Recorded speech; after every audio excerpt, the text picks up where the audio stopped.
In this video, we're talking about Sarah McGrath's essay on moral knowledge. McGrath currently teaches at Princeton, and she has a book by the same title. So she asked the question, do we have moral knowledge? On the one hand, you might think it's obvious that we do, because you might be absolutely sure that stealing is wrong, that returning lost wallets is right. But on the other hand, some moral questions seem like they don't have easy answers, like is torture ever morally permissible, say in the case of terrorists, or is abortion ever permissible, or what obligations do we have to future generations or to strangers? So there's some things you might be less sure about. And that leads us to the question, what is moral knowledge? Now, moral philosophy concerns questions about how we should treat others.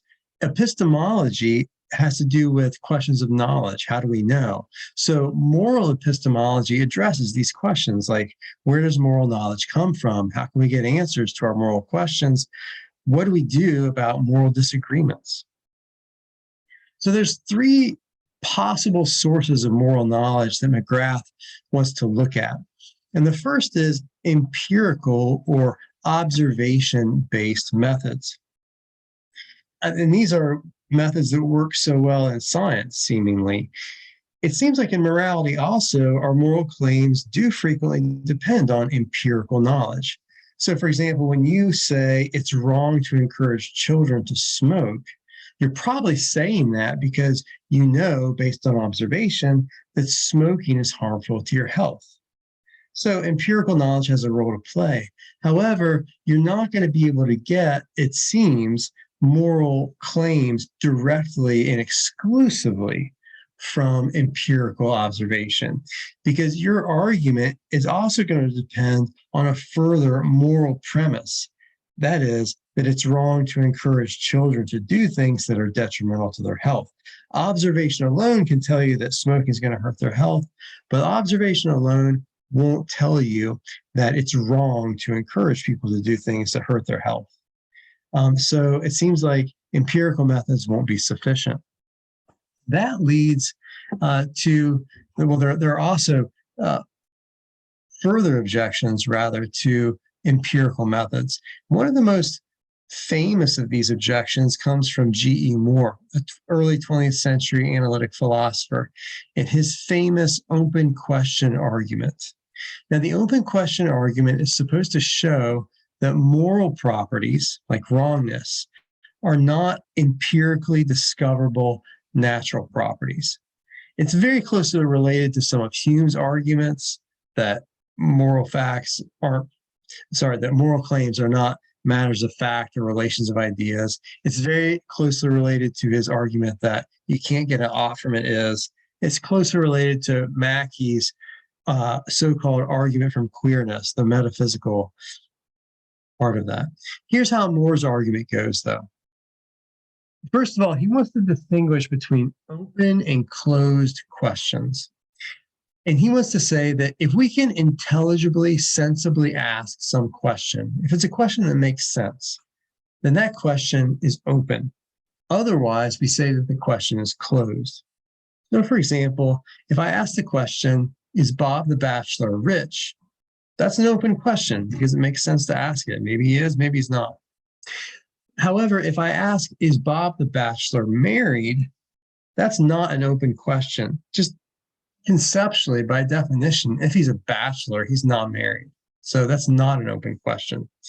If I ask, are some triangles green?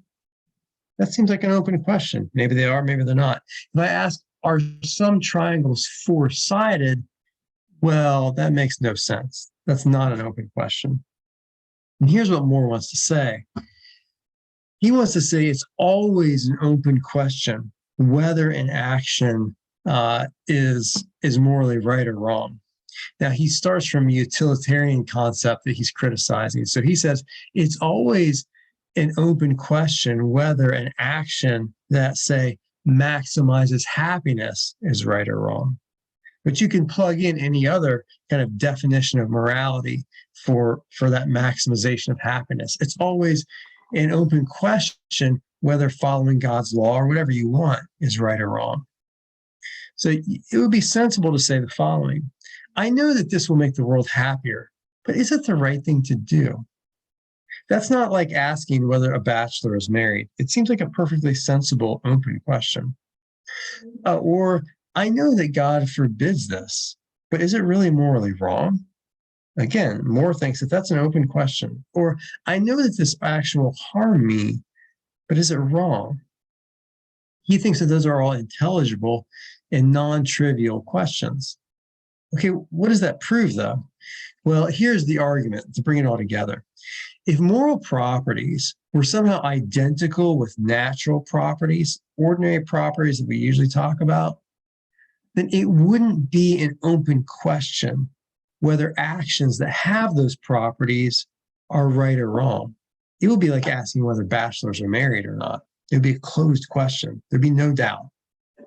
However, no matter what definition you plug in, no matter what properties you invoke, says Moore, it's always an open question whether actions that have those natural properties are right or wrong. So, by modus ponens, moral properties are not identical with any natural properties. That's his argument. Okay, so let's say that we've ruled out empirical methods for determining moral facts. What about intuition?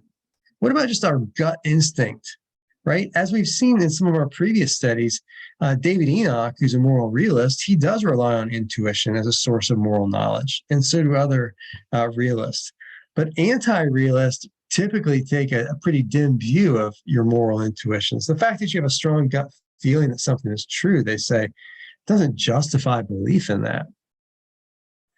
Okay, so what do we do? Well, we could fight about intuition, but is there any third option here besides empirical knowledge and just gut instincts? Well, one very common and influential method of resolving moral questions is called reflective equilibrium. And really, this is a method which it seems like many or perhaps most or all ethicists can currently practice. And I think you might find as we go along in this class that whether you realize it or not, you're doing something like reflective equilibrium. Well, what do I mean by this term? Well, reflective equilibrium is a method for arriving at rational moral principles, principles that might systematically explain our current moral beliefs regarding the rules and actions which we accept and reject. Let me boil it down a little bit more. Reflective equilibrium is a method that winnows out and harmonizes our considered judgments. And by considered judgment, I mean moral beliefs that we hold under conditions that are conducive to judging well. All right, I feel like, there's a lot of big words here. It still might not make sense to you. Let me give you an example. Okay, so let's say that you sit down and you make an inventory right now, just of things that you think are true about morality. And some of these things might be very particular, and some of them might be very general principles. So that's what I've got listed here in the first column on the left under considered judgments. So maybe you think, look, I think we should always maximize happiness in the world. We should try to make this the happiest place we can. You might also think we should respect people's rights. I mean, after all, you're an American, aren't you? And then thirdly, as a joke, I didn't mean that, and it had nothing to do with actual citizenship status. Anyway, thirdly, you might think I should never lie to my mother. And then fourthly, you might think I should be kind to puppies. Okay, now, at this point in the process, this is where the reflection comes in. So you want to think about those considered judgments and ask yourself, are these all consistent and coherent with each other? And you might realize, unless you're exceedingly fortunate in your intuitions and your considered judgments, that some of your considered judgments conflict with each other. So you might realize, for example, in this case, if I tell my mother the truth about where I was last night, it's going to break her heart, and that will not maximize happiness. So either one or three has got to be false. They can't both be true. Now, what you're seeking is equilibrium. That is, you want to adjust, to modify, to winnow, to correct your considered judgments in such a way that they all come out harmonious. And after reflecting, you arrive at this adjustment. You keep all of your previous considered judgments, except you modify number 3. Instead of saying that I should never lie to my mother, you modify that and say, I should lie to my mother when it's for her own good. Okay, and you've achieved now equilibrium. And the idea is that the beliefs that you arrive at after reflectively sorting, winnowing, and correcting your considered judgments, the ones that are involved in your state of equilibrium, those are more justified. You can trust those. You can really bank on those. All right, now, as you might imagine, there are objections which people raise to this as a source of moral knowledge. Here's a couple questions to consider. Do you think that going through this process of reflective equilibrium is necessary for having justified moral beliefs? Can you think of any instances where moral beliefs are going to be justified prior to or without ever even achieving reflective equilibrium? And then on the other hand, can you think of times where reflective equilibrium maybe is not sufficient for justifying moral beliefs, where, yeah, maybe you've got a consistent set of beliefs, but they're still not justified? Let me give you some examples here. You might think that the method is not sufficient to justify your beliefs, that it's too liberal, that a person could use that method but still arrive at unreasonable or unjustified moral beliefs. So, for example, let's say that you start off with these considered judgments. We should always maximize happiness in the world. We should always respect people's rights. I should never lie to my mom. And random killing is occasionally justified. Now, you might think that that last one is weird, but you can imagine someone sincerely believing it. For example, the samurai from Mary Midgley's essay on trying out one's new sword. Apparently, they had a custom under which they believed 4. But let's say that you're a samurai or someone with these set of considered judgments, and you reflect upon them, and you realize that random killing does not respect people's rights. So there seems to be a conflict between number 2 and number 4. How should you modify your beliefs to make them consistent? You might think it's obvious that you should eliminate 4 and just say random killing is never justified. And certainly that would achieve equilibrium. However, there's no predetermined rule which necessarily tells you which of your considered judgments should be modified. You could also make your set of beliefs consistent by eliminating 2 or modifying it. So instead of saying that we should always respect people's rights, maybe we should just say we should usually respect their rights, except when we can justifiably randomly kill them. Now, you might think, whoa, if equilibrium can countenance, can approve of random killing, something is wrong with this method. It's given us the wrong answers. It is not enough. That's what someone might say. But maybe there's something else to be said in its defense.